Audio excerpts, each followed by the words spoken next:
Bonjour et bienvenue dans le podcast qui vous accompagne dans les questionnements, les doutes et les peurs face à la mort et à la maladie longue.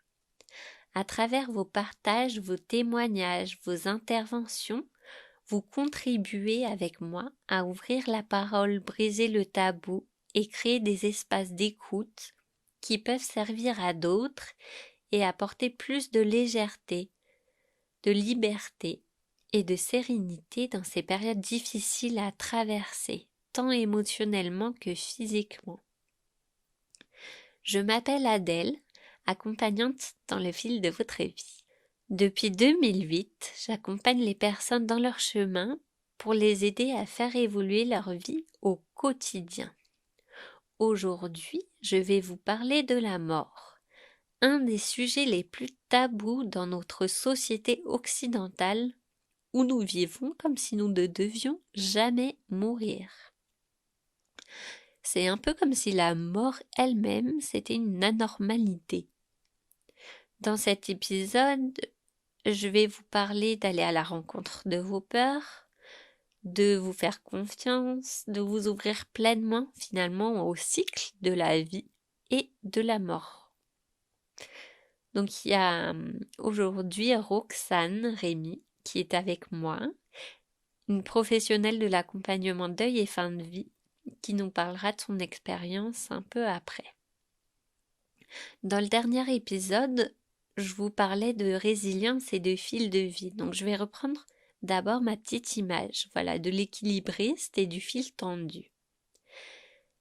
Chaque événement, c'est potentiellement une occasion de nous déstabiliser, de nous renforcer en même temps. C'est comme si on avançait sur le fil, bien en confiance, bien stable, et qu'en fait, à un moment, il y a quelque chose qui fait qu'on regarde en bas. Et là, c'est la peur qui s'ouvre, la peur qui ressurgit, qui nous fait trembler, qui fait alors vaciller le fil, qui devient plus stable du tout, et du coup, on perd l'équilibre, et on va se rattraper comme on peut. Donc le tout, c'est d'essayer de retrouver la confiance pour remonter sur son fil et réapprendre à marcher sereinement dessus. Si on apprend à regarder en bas, si on apprend à être acrobate et qu'on ose regarder partout autour de nous, on va essayer de nourrir la confiance en notre fil, parce que c'est lui qui nous tient et nous maintient dans l'existence. On va essayer d'apprendre comme l'enfant à se détacher de ses parents finalement. Apprendre à se détacher de notre fil, sachant qu'il sera toujours là pour nous rattraper. C'est nous qui allons le rattraper et lui qui nous rattrape finalement, parce que notre fil, c'est notre maillage intérieur. Donc, on l'a en nous, comme la confiance, on l'a en nous, on la développe. Voilà. La vie et la mort, finalement, font partie du même cycle. C'est une boucle où on vit, on meurt. La matière prend forme, puis se déforme et se reforme. Elle évolue. L'eau dans une casserole, si elle bout trop longtemps, elle va s'évaporer. Est-ce que pour autant elle disparaît? Ben non, elle est devenue vapeur d'eau. Elle s'est transformée. Chaque jour, on se transforme, sans même en avoir conscience. Chaque jour, on meurt un peu pour renaître différent le lendemain. Finalement, la mort, c'est quoi? Chacun a une conviction intime et profonde de ce qu'est la mort. Certains disent que c'est le vide total. Il y en a d'autres qui vont dire qu'on se réincarne. Il y en a encore qui vont dire qu'il y a l'enfer, qu'il y a le paradis après la vie. Moi, je pense que ce qui est important, c'est pas une réponse. Tout est vrai, tout est faux. Ce qui est important pour moi, en tout cas, c'est le sens qu'on va mettre derrière la notion de mort. Chacun va avoir sa vérité brute, qui peut évoluer selon nos expériences, nos ressentis, notre culture, nos émotions. Si on voit arrêt total, vide, néant, forcément, il n'y a rien à quoi on peut se raccrocher. C'est pour ça, ce que je vous invite à faire dans cet épisode, et on le fera à la fin, une petite visualisation pour vous guider dans cette recherche, c'est vraiment pas de chercher ce qui est vrai, ce qui est faux, on s'en fiche en fait, mais c'est de vous inventer une histoire qui vous est propre, une histoire intime, intime et personnelle, de qu'est-ce que c'est que la mort pour vous, qu'est-ce que ça appelle comme sensation en vous, à quoi ça ressemble, quelle forme ça appelle, quelle sensation ça appelle, une histoire où on va aller remettre de la confiance.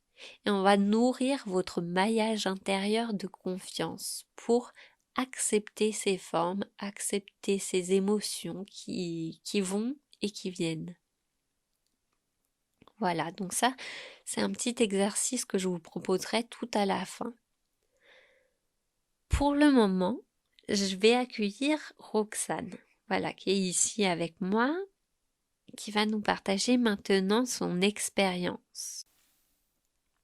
Bonjour Roxane et bienvenue dans ce podcast. Merci d'être là avec moi. Pourrais-tu nous présenter en quelques mots ton activité?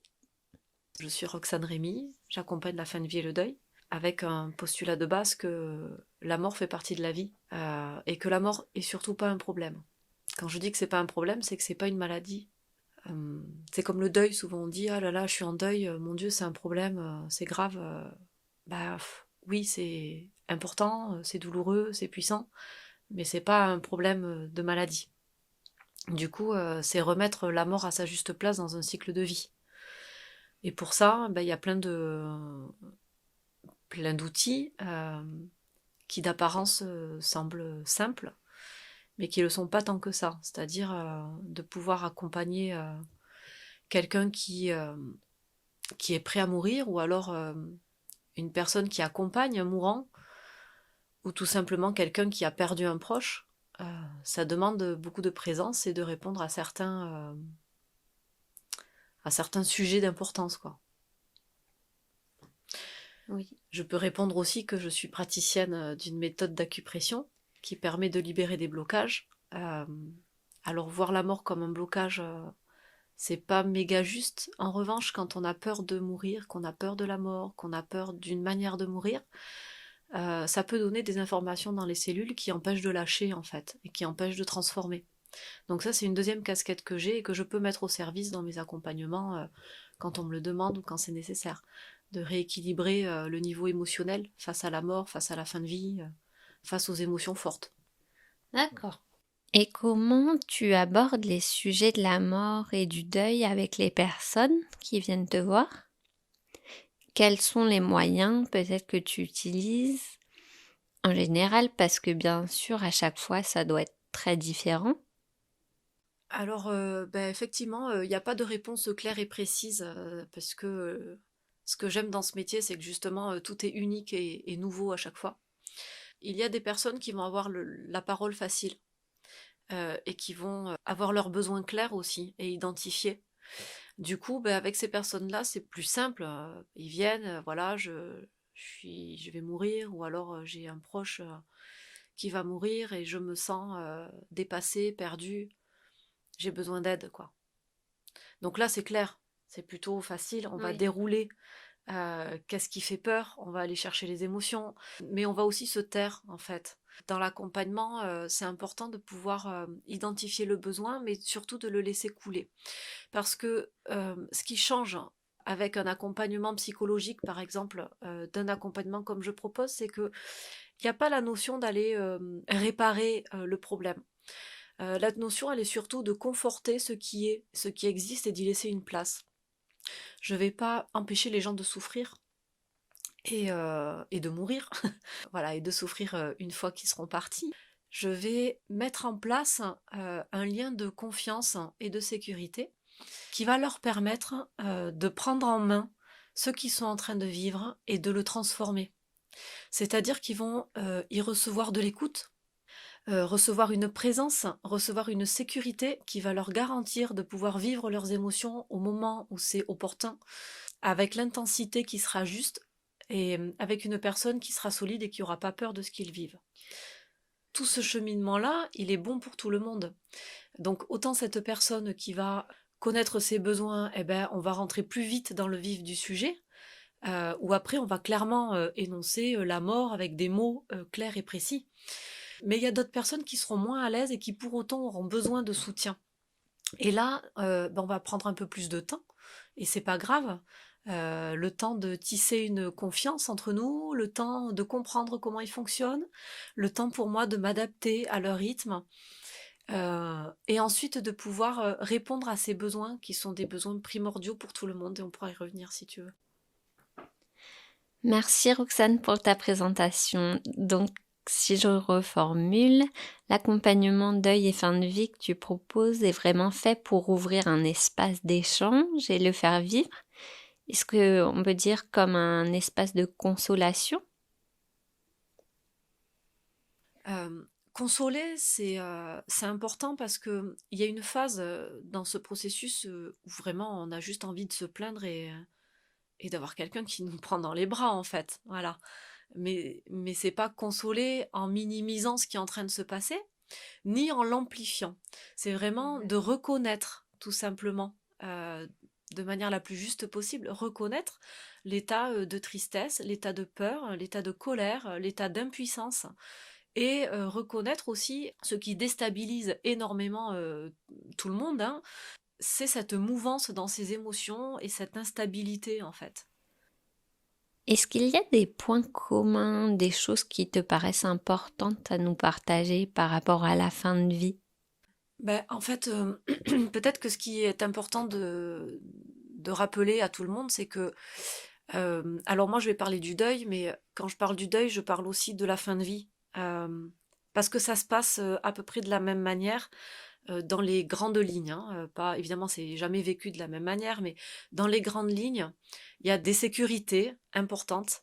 Et la première, en fait, enfin, les premières, parce qu'elles sont toutes à peu près au même niveau, il y a des grands besoins, le besoin d'être écouté, par exemple. Le besoin d'être écouté est vachement important parce que on l'est pas tout le temps pleinement et on n'a pas toujours les personnes qui sont capables d'écouter. Quand il y a un- une violence émotionnelle, puisqu'on peut parler de violence à un certain moment, on a besoin de pleurer, de crier, de parler, de raconter 20 000 fois la phrase qui a déclenché un choc émotionnel, hein, une annonce. Voilà, vous allez mourir, vous êtes en fin de vie, c'est quelque chose de choquant.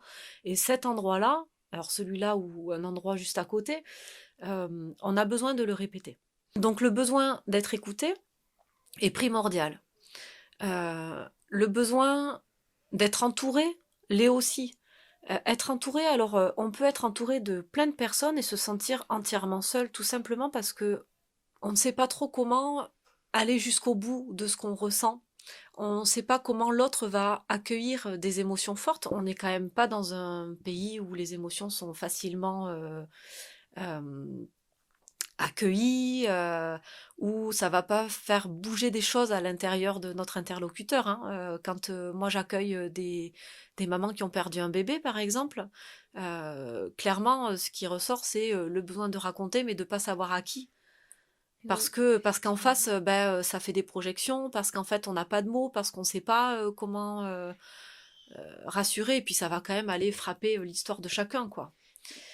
Et du coup, oui, ça vient en écho justement avec cette gêne qu'on peut créer, Ouais. cet isolement aussi que, voilà, auquel on peut faire face dans des périodes comme ça, qu'on se sent seul en fait. Exactement. Et souvent, j'ai des clients qui m'expliquent qu'ils sont entourés de leurs femmes, de leurs parents, de leurs enfants.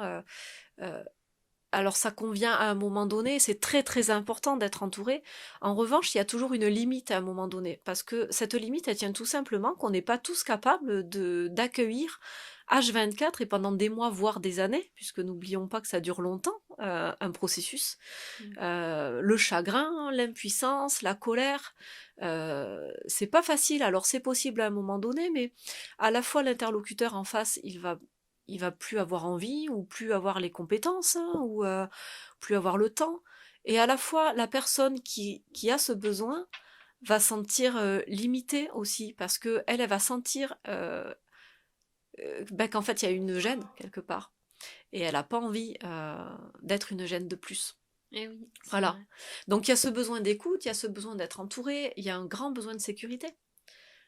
Et alors celui-là, il prend pleine forme hein, et c'est justement l'importance de l'accompagnement, c'est de créer un lien de sécurité qui permette d'avoir un moment d'écoute quand c'est le moment, une personne qui est reconnue, qui est connue et qui n'a pas peur de recevoir ses émotions, qui va contribuer à pouvoir dire ce qui est inaudible Oui, oui, aussi. c'est un peu. Euh, voilà, donc toutes ces garanties-là, elles sont vraiment importantes et elles contribuent à ce processus de fin de vie et à ce processus de deuil.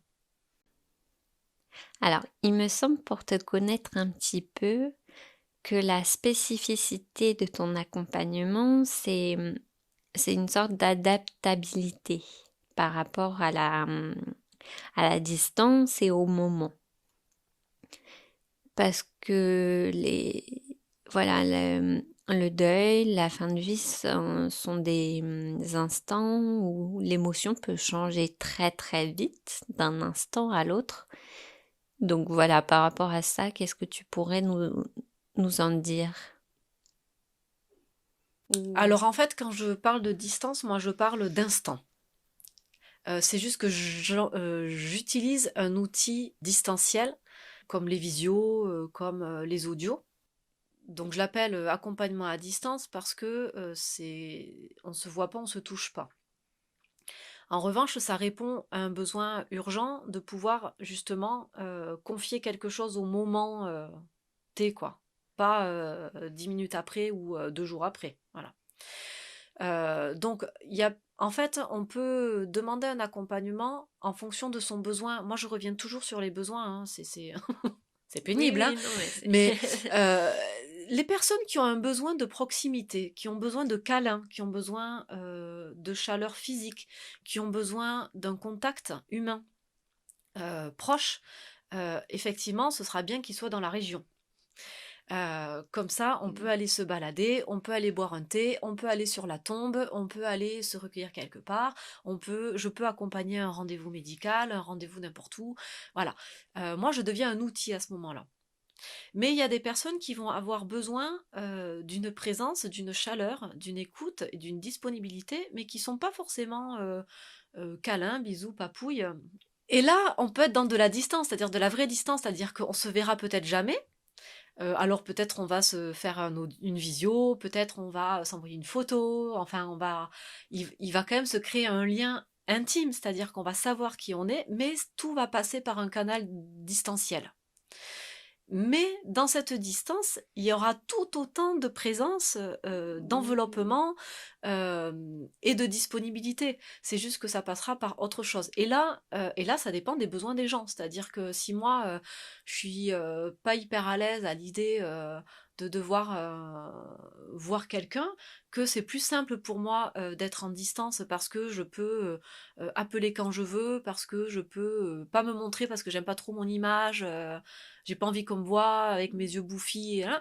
C'est ok, c'est respecté. Donc je peux accompagner des gens qui habitent loin, à condition que ce soit leurs besoins. Oui, voilà. Je peux accompagner les gens proches, euh, et même s'ils sont proches, je peux les accompagner à distance. C'est-à-dire que si leur besoin c'est pas d'avoir une personne pour les accompagner sur un lieu précis, c'est ok. Mais l'un comme l'autre, il y a un point commun, c'est le point de l'audio. Moi, je travaille beaucoup avec les audios, c'est un outil qui me plaît vraiment et qui répond surtout à ce besoin de proximité instantanée. Donc c'est ce que j'appelle la distance en fait, mais c'est pas le bon mot. Le bon, c'est un accompagnement à l'instant. Et je prends l'exemple, souvent le même, mais c'est le plus important, en tout cas c'est celui qui a été le plus fort pour moi. C'est une maman qui a perdu un enfant, alors qui était déjà maman, d'un garçon, et qui a perdu son bébé. Cette maman, pendant des semaines et des mois, elle est allée amener son fils à l'école.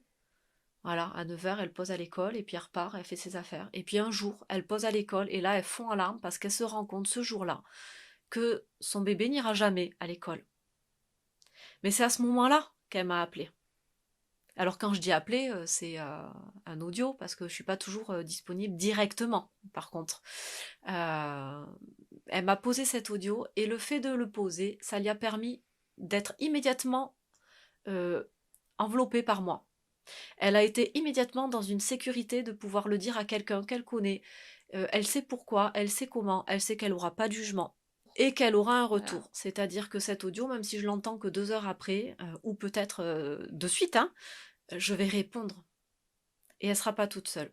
Donc voilà, ces audios à l'instant, ils sont pour tout le monde, et c'est ce que je propose en plus des heures de présence. Voilà.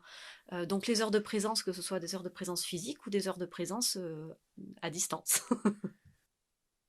Merci Roxane pour ta présence et ton éclairage sur tes accompagnements deuil et fin de vie.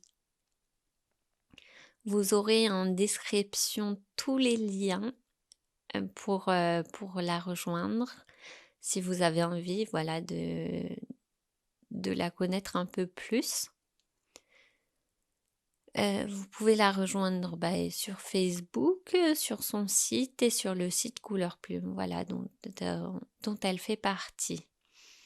Pour en revenir au thème de démarrage, donc aujourd'hui, bon, c'est clairement la mort prise dans un cycle. Parler de la mort, c'est pas du tout, vous l'aurez compris, mettre un pied dans la tombe, c'est vraiment ouvrir à la vie pleine, ouvrir à l'émotion, ouvrir à déverser le torrent d'émotions qu'on est en train de vivre pour se libérer et pouvoir avancer plus facilement. Voilà. Eh bien, on va passer à la petite visualisation dont je vous parlais tout à l'heure.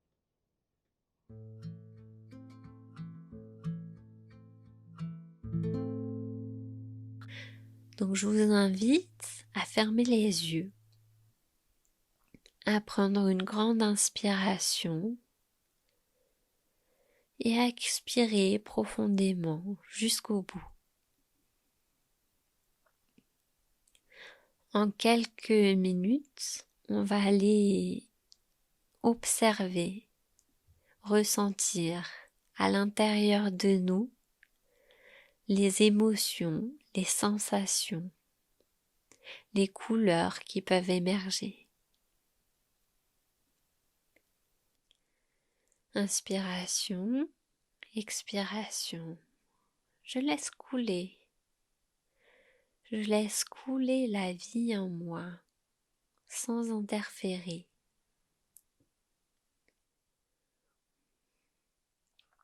Et petit à petit, je commence à voir, à entrevoir mon maillage intérieur.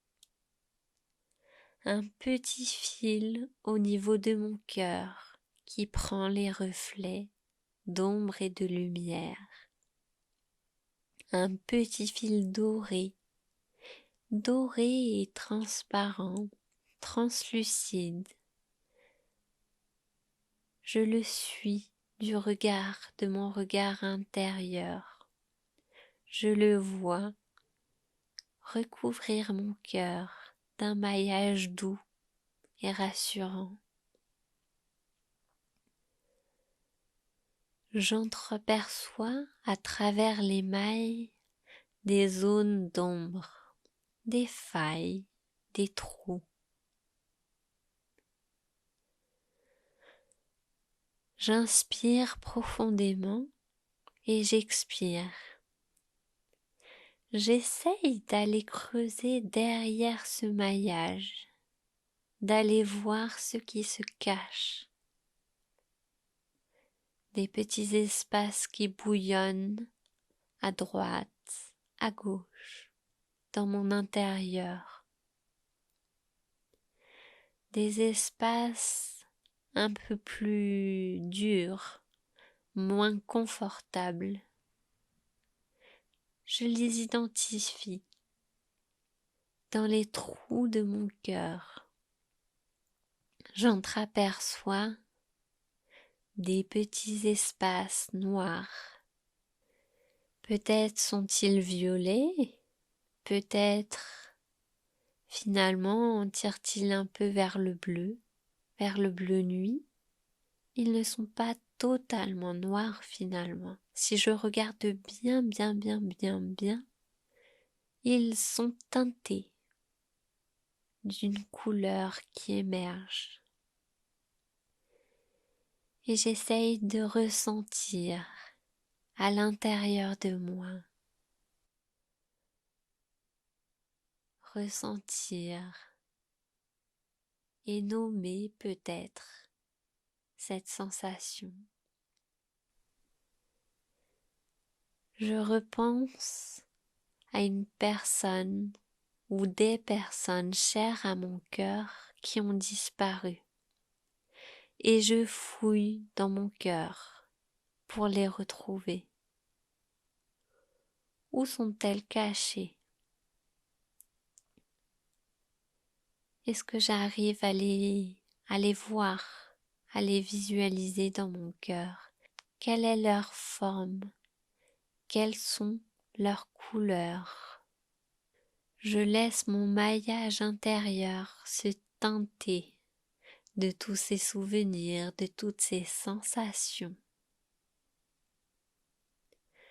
Je laisse remonter les joies, les douleurs. Je laisse remonter les plaisirs, les peurs. Tout est juste.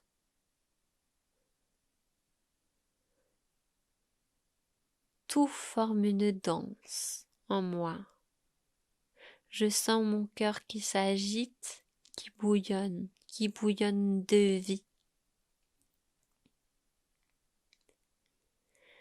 J'inspire profondément et j'expire.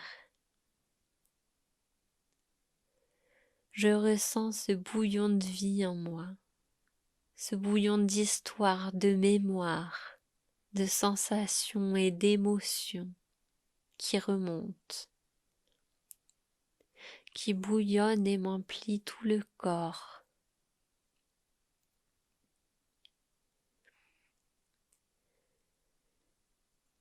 Puis je me recentre petit à petit.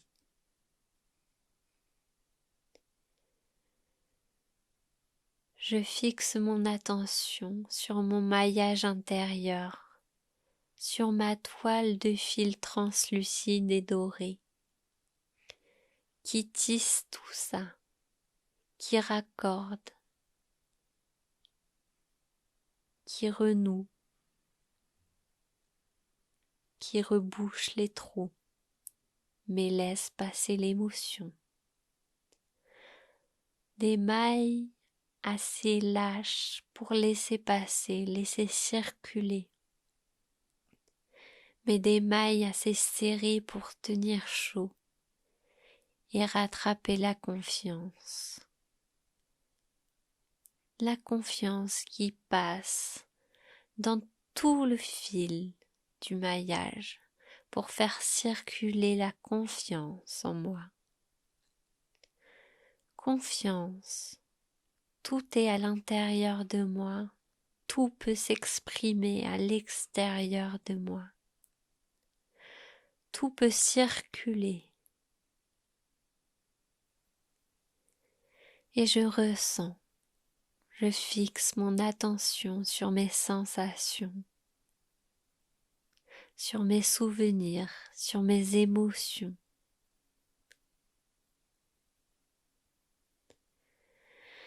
Inspiration profonde, je me charge de confiance. À l'expiration, je diffuse cette confiance dans tout mon corps, jusqu'au bout des orteils et jusqu'au bout des doigts. Je respire dans tout ce bouillon d'informations, dans tout ce bouillon de vie que je suis en train de ressentir. Tout se mélange. Le tout forme la vie. Et la mort fait partie de la vie. Et tout est juste.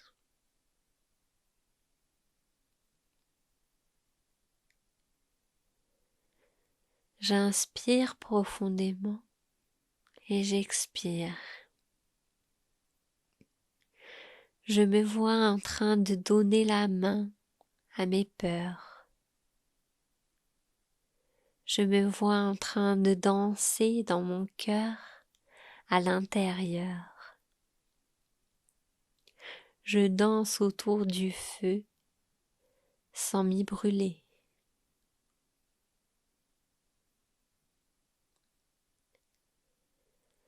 Je marche sur mon fil et je regarde partout.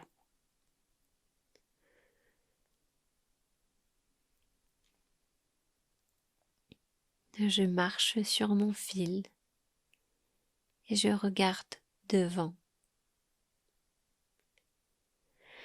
J'accueille toutes les sensations qui me traversent, toutes les émotions qui me traversent.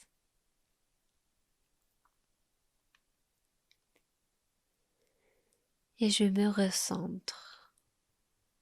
Je me recentre au niveau de mon cœur, sur mon maillage intérieur.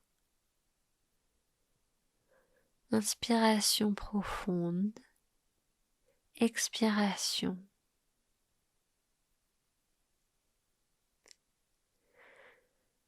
De nouveau, je peux bouger doucement les doigts, les pieds, la tête, les épaules. Je peux bâiller, m'étirer. Et quand je suis prêt, quand je suis prête, je peux doucement ouvrir les yeux et reprendre mon chemin quotidien.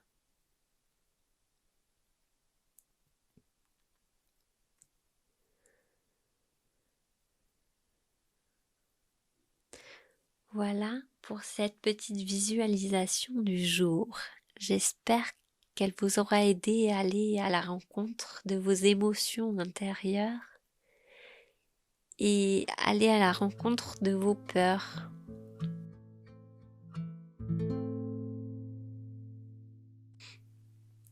Si cet épisode vous a plu, je vous invite à le partager, à m'aider à ouvrir ces questions, ouvrir la parole, briser les tabous.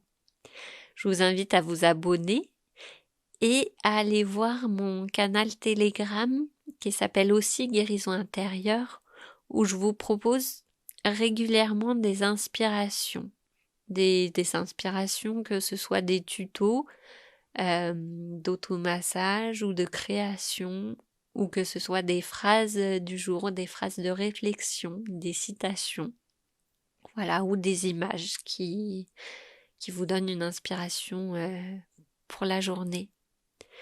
Voilà, tous les liens seront en description. Je vous dis à dans 2 semaines pour le prochain épisode qui traitera du lien intérieur-extérieur et de comment remettre en circulation les émotions. À très bientôt et bonne journée!